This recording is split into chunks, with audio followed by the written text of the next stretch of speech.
Mari lihat dan dengar.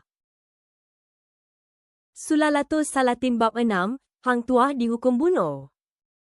Kita semua kenal Hang Tuah sebagai pahlawan terulung Melayu. Tapi hari ini kita nak selami satu babak yang lebih gelap dalam kisahnya.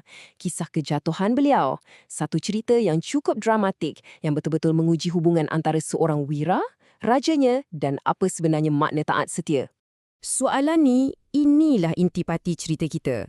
Sebab ia akan bawa kita melihat macam mana nasib Hang Tuah boleh berubah 180 darjah daripada puncak sanjungan terus jatuh menjunam ke jurang kehancuran. Okey, sebelum kita cerita pasal kejatuhan dia, kita kena faham dulu betapa tingginya kedudukan Hang Tuah di mata Sultan.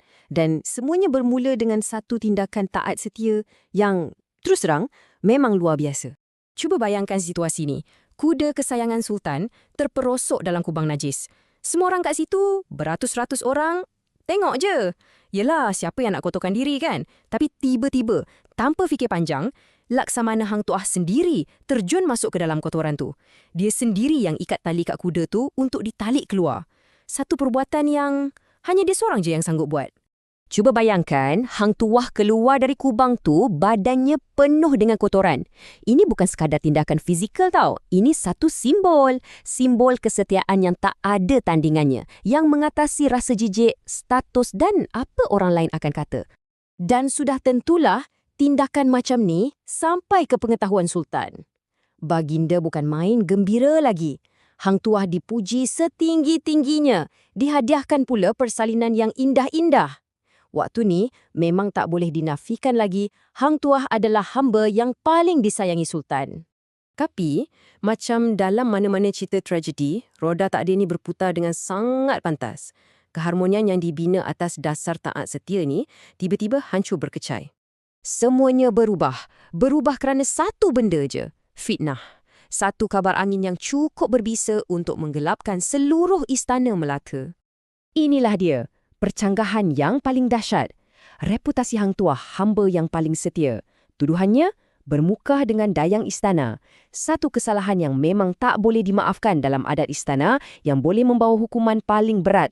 Untuk faham kenapa reaksi Sultan begitu drastik, kita kena faham konsep murka. Murka ni bukan marah biasa. Ia adalah kemarahan seorang raja yang mutlak, tak boleh dipersoalkan. Bila Sultan murka, tak ada lagi bicara, tak ada siasatan, tak ada peluang nak bela diri. Titah tu, muktamad. Jadi, tanpa bukti, tanpa soal siasat, Sultan yang tadinya menyanjung Hang Tuah terus menjatuhkan hukuman mati. Secepat itu, wira terulung Melaka kini dianggap pesalah yang menanti ajal. Satu kejatuhan yang memang drastik dan tak dapat diubah. Titah dah pun dikeluarkan dan tugas untuk membunuh Hang Tuah ni diserahkan kepada Bendahara Siri Naradiraja. Dekat sinilah plot cerita kita jadi lagi rumit. Cuba sekejap, letakkan duri anda kat tempat Seri Naradiraja. Raja, pemerintah mutlak, dah perintahkan anda untuk bunuh pahlawan terhebat negara. Anda nak ikut je perintah tu? Ataupun anda akan fikirkan baik buruknya untuk negara? Dan inilah yang bermain dalam fikiran Seri Naradiraja. Dia tahu, kalau Hang Tuah ni mati, mana nak cari ganti?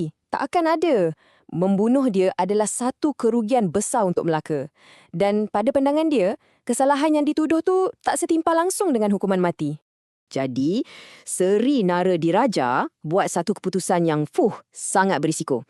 Dia letakkan kepentingan negara melebihi titah Sultan yang sedang murka. Boleh kata ini satu penderhakaan, tapi dari sudut lain, ia mungkin satu bentuk kesetiaan yang lebih tinggi, kesetiaan kepada negara itu sendiri. Maka bermulalah rancangan rahsia ni.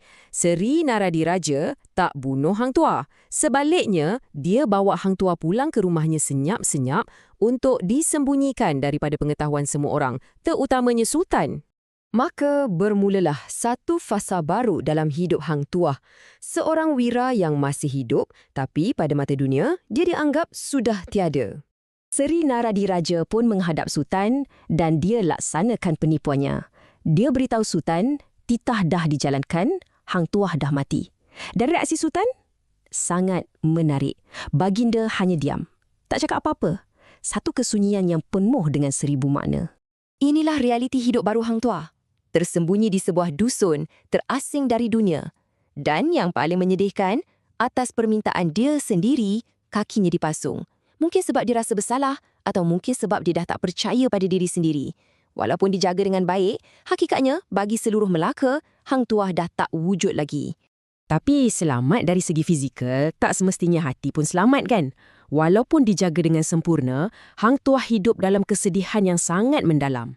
Beban fitnah, maruah yang tercalar dan dipisahkan daripada sultan yang dia sangat sanjungi, semua tu buatkan badannya makin kurus. Inilah harga yang dia kena bayar. Dan cerita ni tinggalkan kita dengan satu persoalan besar kan?